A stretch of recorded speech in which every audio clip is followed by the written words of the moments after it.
Assalamualaikum warahmatullahi wabarakatuh.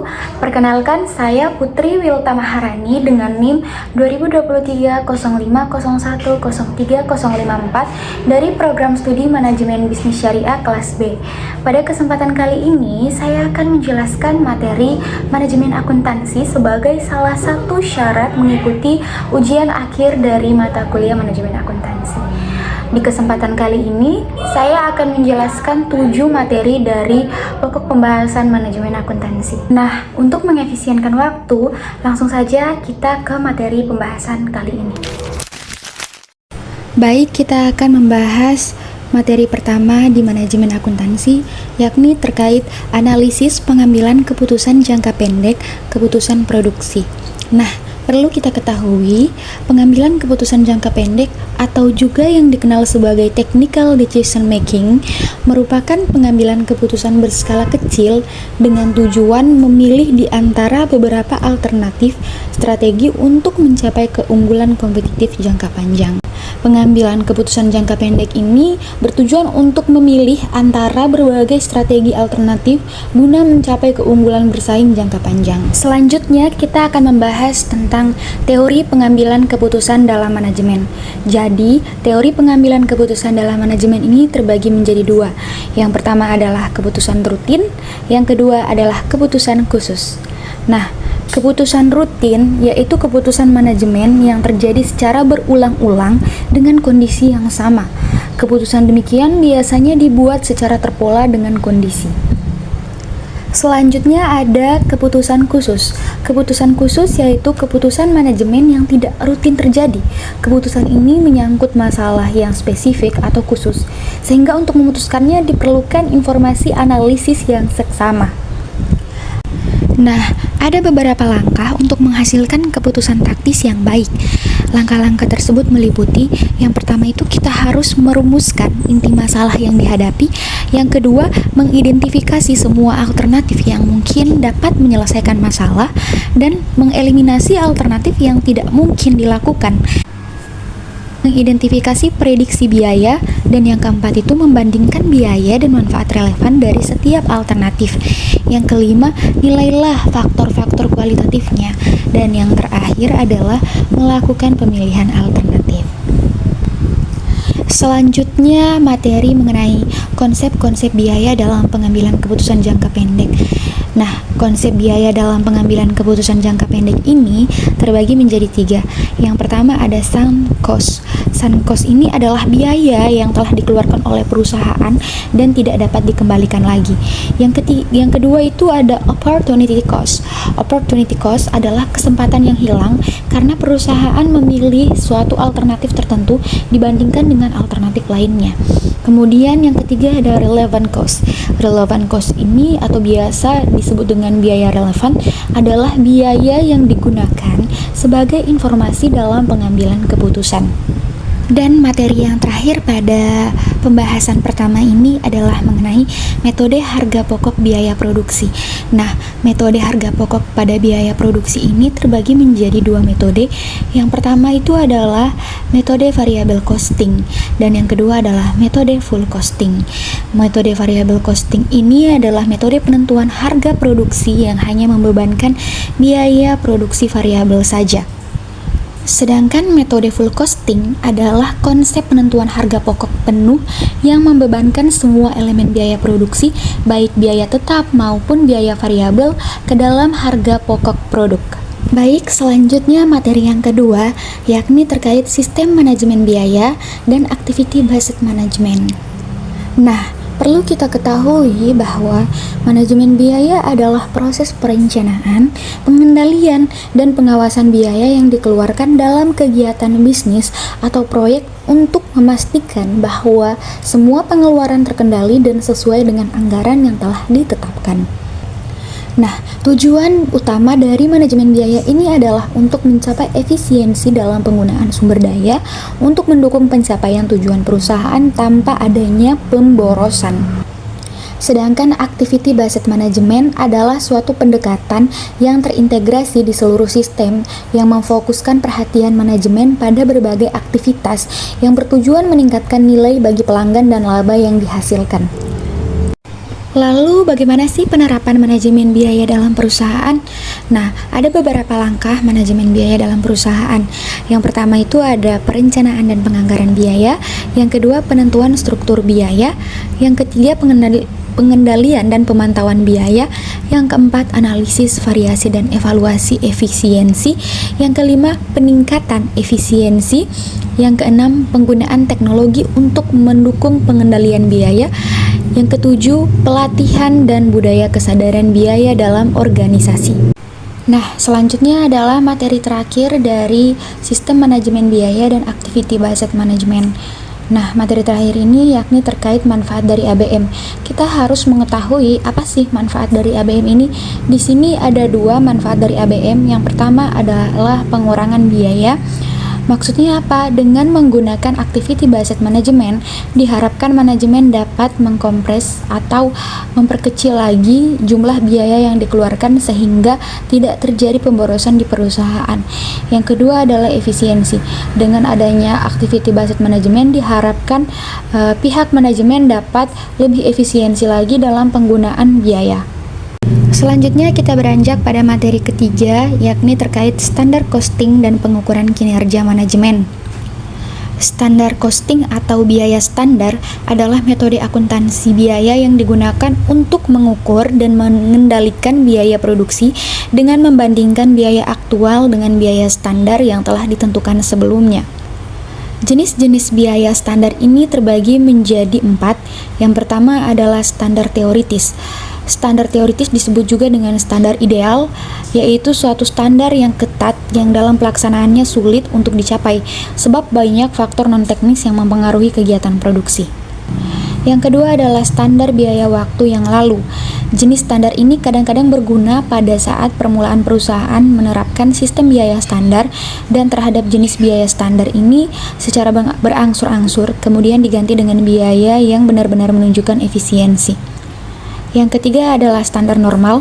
Standar normal ini didasarkan atas taksiran biaya di masa yang akan datang di bawah asumsi keadaan ekonomi dan kegiatan normal. Kenyataannya standar normal didasarkan pada rata-rata biaya di masa lalu yang disesuaikan dengan taksiran keadaan biaya di masa yang akan datang. Dan yang terakhir adalah standar pelaksanaan terbaik. Standar ini didasarkan pada tingkat yang dapat dicapai dengan memperhitungkan ketidakefisienan kegiatan yang tidak dapat dihindari terjadinya. Standar ini banyak digunakan dan merupakan kriteria yang baik untuk menilai pelaksanaan. Nah, dalam standar costing ini, kita harus bisa mengetahui penentuan biaya standar. Nah, di sini terdapat 3 penentuan biaya standar. Yang pertama adalah biaya bahan baku standar. Biaya bahan baku standar ini terdiri dari kuantitas standar dan harga standar. Yang kedua, biaya tenaga kerja standar. Nah, biaya tenaga kerja standar ini terdiri dari 2 unsur, yaitu jam tenaga kerja standar dan tarif upah standar. Dan yang terakhir adalah biaya overhead pabrik standar. Tarif overhead standar dihitung dengan membagi jumlah biaya overhead yang dianggarkan pada kapasitas normal dengan kapasitas normal. Dan yang terakhir pada materi kali ini adalah terkait analisis selisih biaya sesungguhnya dari biaya standar. Nah, analisis yang dapat dilakukan itu terdiri dari 3. Yang pertama adalah selisih bahan baku langsung. Nah, selisih bahan baku langsung ini dibagi menjadi 2, yaitu selisih kuantitas dan selisih harga. Kemudian yang kedua yakni terkait selisih biaya tenaga kerja. Selisih biaya tenaga kerja ini dapat diketahui dengan 2 cara juga. Yang pertama adalah selisih efisiensi, dan yang kedua adalah selisih tarif. Dan yang terakhir itu adalah selisih biaya overhead. Pabrik tarif overhead standar dihitung dengan membagi jumlah biaya overhead yang dibudgetkan pada kapasitas normal dengan kapasitas normal. Selanjutnya adalah materi sistem penganggaran fleksibel dan support activity cost. Anggaran biaya fleksibel adalah schedule biaya yang menunjukkan bagaimana masing-masing biaya akan berubah dengan perubahan volume, output, atau aktivitas. Penyusunan anggaran fleksibel ini diperlukan adanya anggaran berdasarkan rentang beberapa tingkat aktivitas. Support activity cost, yakni alokasi biaya departemen pendukung digunakan untuk menentukan harga jual produk atau jasa, mengevaluasi kinerja operasional, dan dalam perencanaan dan pengendalian biaya. Terdapat beberapa jenis aktivitas biaya. Yang pertama adalah aktivitas berbasis volume. Ini terkait dengan volume produksi atau tingkat kegiatan perusahaan. Yang kedua, aktivitas berbasis waktu. Ini terkait dengan waktu yang dihabiskan untuk melakukan aktivitas tertentu. Yang ketiga, ada aktivitas berbasis produk, terkait dengan karakteristik produk atau jasa yang dihasilkan. Dan yang terakhir adalah aktivitas berbasis pelanggan, atau terkait dengan kebutuhan dan permintaan pelanggan, relevansi dengan pelanggan. Nah, selanjutnya adalah cara kerja anggaran fleksibel. Nah, pendekatan anggaran fleksibel ini mengakui bahwa suatu anggaran dapat disesuaikan untuk menunjukkan besar biaya yang seharusnya terjadi untuk tingkat aktivitas aktual tertentu. Nah, adapun beberapa cara kerja anggaran fleksibel. Yang pertama adalah anggaran fleksibel menyesuaikan pengeluaran berdasarkan tingkat aktivitas atau volume, tidak seperti anggaran statis. Nah, yang kedua, anggaran fleksibel lebih efektif karena mengukur biaya hingga biaya variabel per unit. Yang ketiga adalah anggaran fleksibel dapat mengontrol anggaran utama dengan lebih baik. Yang keempat, anggaran fleksibel dapat memprediksi dampak perubahan volume yang mempengaruhi pendapatan dan pengeluaran. Yang kelima adalah anggaran fleksibel dapat dinamis dan dapat disesuaikan dengan tingkat aktivitas yang dilakukan selama masih dalam range relevan walaupun periodenya sudah berlalu. Yang keenam, anggaran fleksibel dapat mengontrol penambahan dan pengurangan beban kerja. Yang ketujuh, anggaran fleksibel dapat memberikan rincian terhadap aktivitas utama. Yang kedelapan, anggaran fleksibel dapat menghitung berbagai tingkat pengeluaran untuk biaya variabel. Dan yang terakhir, anggaran fleksibel dapat menghitung variasi dan rentang pengeluaran biaya berdasarkan setiap kategori anggaran perusahaan. Dalam sistem penganggaran fleksibel dan support activity cost, terdapat beberapa varian anggaran fleksibel. Di antaranya yang pertama adalah varian aktivitas, yang kedua varian pendapatan dan pengeluaran, yang ketiga laporan kinerja kombinasi, yang keempat laporan kinerja organisasi, dan yang terakhir adalah laporan kinerja dalam pusat biaya. Materi selanjutnya adalah akuntansi pertanggungjawaban dan total quality management. Akuntansi pertanggungjawaban merupakan suatu pusat tanggung jawab dalam organisasi yang dipimpin oleh seorang manajer yang dapat bertanggung jawab terhadap aktivitas dalam divisi yang dilakukan. Nah, struktur akuntansi pertanggungjawaban ini terbagi menjadi dua. Yang pertama adalah struktur fungsional. Struktur fungsional ini membagi wewenang dan tanggung jawab sesuai fungsinya seperti produksi, marketing, operasional, keuangan, dan lainnya. Yang kedua adalah struktur produk, yakni menetapkan dan memberikan tanggung jawab kepada manajer bawahannya sesuai dengan produk yang sudah dikelompokkan. Dan yang terakhir adalah struktur geografis. Di sini menetapkan dan memberikan tanggung jawab kepada manajer sesuai dengan wilayah tugasnya. Selanjutnya adalah jenis-jenis pusat pertanggungjawaban. Di sini terbagi menjadi 4 jenis. Yang pertama adalah pusat biaya, yang kedua adalah pusat pendapatan, yang ketiga pusat laba, dan yang terakhir adalah pusat investasi.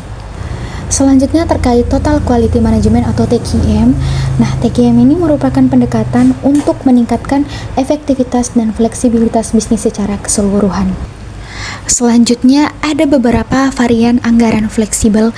Yang pertama adalah struktur organisasi, yang kedua adalah anggaran biaya, yang ketiga pemisahan biaya, yang keempat sistem kode rekening, dan yang kelima adalah pelaporan biaya. Selanjutnya jenis-jenis pusat biaya. Materi selanjutnya yakni terkait investment center and transfer pricing. Investment center adalah salah satu bagian atau unit dalam struktur organisasi yang memiliki tanggung jawab untuk mengelola aset perusahaan serta mengukur kinerja berdasarkan hasil laba yang dihasilkan dari investasi yang dilakukan. Secara umum, investasi yang dikelola oleh unit ini mencakup semua aset yang digunakan untuk operasional perusahaan. Nah, di sini ada beberapa peran investment center dalam pengelolaan kinerja organisasi. Yang pertama adalah optimalisasi pemanfaatan aset, yang kedua ada pengukuran kinerja divisi, yang ketiga pengambilan keputusan, yang keempat meningkatkan akuntabilitas, dan yang terakhir adalah mendorong inovasi. Selanjutnya adalah manfaat strategis investment center. Di sini ada beberapa manfaat strategis investment center. Yang pertama adalah efisiensi operasional, yang kedua keunggulan kompetitif, dan yang ketiga adalah peningkatan pengawasan. Ada beberapa metode yang digunakan dalam transfer pricing. Sebelumnya perlu kita ketahui bahwa transfer pricing adalah mekanisme yang digunakan oleh perusahaan untuk menentukan harga dalam transaksi antar entitas yang berbeda dalam satu grup perusahaan. Nah, adapun metode yang dapat digunakan, yang pertama adalah Comparable Uncontrolled Price atau CUP method. Nah, metode ini membandingkan harga transaksi antara entitas afiliasi dengan harga yang berlaku pada transaksi serupa antara jenis entitas yang tidak terafiliasi. Kemudian yang kedua adalah Realized Price Method. Nah, metode ini menghitung harga transfer berdasarkan harga penjualan akhir kepada pihak ketiga dikurangi margin laba kotor yang biasanya diperoleh oleh distributor independen. Yang ketiga ada Cost Plus Method. Yang ketiga ada Cost Plus Method. Dalam metode ini, harga transfer dihitung dengan menambahkan margin laba atas biaya produksi atau layanan. Yang keempat ada Transactional Net Margin Method. Nah, TNMM ini membandingkan rasio laba bersih dari suatu perusahaan afiliasi, transaksi afiliasi, dengan rasio laba bersih yang dicapai oleh perusahaan independen dalam transaksi serupa. Nah, yang kelima atau yang terakhir adalah Profit Split Method. Nah, metode ini membagi laba gabungan dari transaksi antar entitas afiliasi berdasarkan kontribusi masing-masing entitas terhadap nilai transaksi. Selanjutnya adalah materi ketujuh sekaligus menjadi materi terakhir dari materi akuntansi manajemen kali ini, yakni terkait hybrid product costing. Hybrid product costing adalah metode perhitungan biaya produk yang menggabungkan dua pendekatan utama dalam sistem biaya, yaitu job order costing dan process costing. Metode ini digunakan dalam perusahaan yang memproduksi barang dengan karakteristik yang memerlukan pengukuran biaya baik berdasarkan pesanan atau job order maupun berdasarkan proses produksi berkelanjutan. Dalam sistem karakteristik dari hybrid product costing ini terbagi menjadi beberapa. Yang pertama, penggabungan dua sistem biaya atau job order costing dan proses costing. Yang kedua, fleksibilitas dalam penanganan berbagai jenis produk. Yang ketiga, terdapat beberapa langkah-langkah penerapan hybrid product costing. Yang pertama adalah identifikasi jenis produk yang ada. Yang kedua, penentuan kategori biaya. Yang ketiga, pengalokasian biaya overhead. Yang keempat, pembukuan dan pencatatan biaya. Dan yang terakhir adalah penentuan harga jual. Selanjutnya, yang menjadi materi pembahasan terakhir dari hybrid product costing adalah kita harus mengetahui apa sih keuntungan penerapan hybrid product costing. Nah, terdapat beberapa keuntungan jika kita menerapkan hybrid product costing. Yang pertama adalah akurasi biaya yang lebih tinggi. Yang kedua, fleksibilitas dalam pengelolaan biaya. Yang ketiga, peningkatan pengendalian biaya. Dan yang terakhir adalah menyediakan informasi yang dibutuhkan untuk pengambilan keputusan. Sekian pembahasan materi manajemen akuntansi pada kesempatan kali ini. Semoga apa yang saya sampaikan barusan menjadi ladang ilmu dan juga pengetahuan baru bagi kita semua. Saya Putri Wilta Maharani pamit undur diri. Mohon maaf bila ada kesalahan. Wassalamualaikum warahmatullahi wabarakatuh.